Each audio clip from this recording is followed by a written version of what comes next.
of Justice. For now, the feds are not going to overturn these new recreational marijuana laws in Colorado and Washington state. And in fact, the Department of Justice won't try to block new state laws that legalize marijuana. Remember this? Just about 10 months ago, voters in Colorado and Washington state approved legalization of recreational marijuana.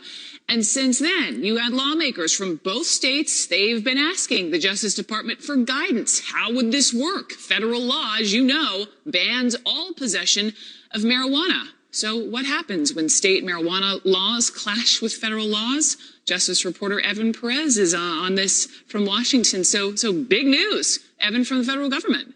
Right. This has been anticipated for several months. It's been hotly debated inside the Justice Department.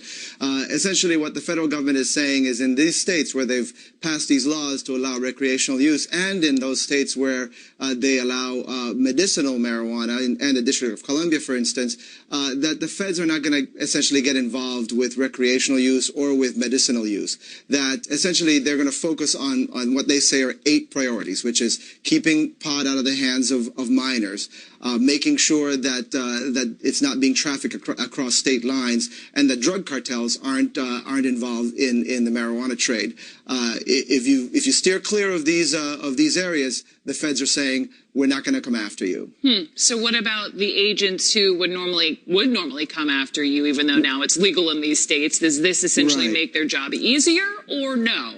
Well, that's actually one of the things that's been hotly debated inside the Justice Department. At the DEA in particular, you have agents who say that this sends mixed messages, that it makes their job a lot harder. And this is one reason why the feds essentially did not go the additional step. There's been a lot of pressure to change marijuana from being a banned substance under the Controlled Substances Act, and this did not happen. Essentially, what they're doing is they're walking a line, keeping it illegal, but saying they're going to abide by these state laws. In Colorado and Washington state, how about that? Evan Perez, thank you very much with that from Washington. Thank you. Coming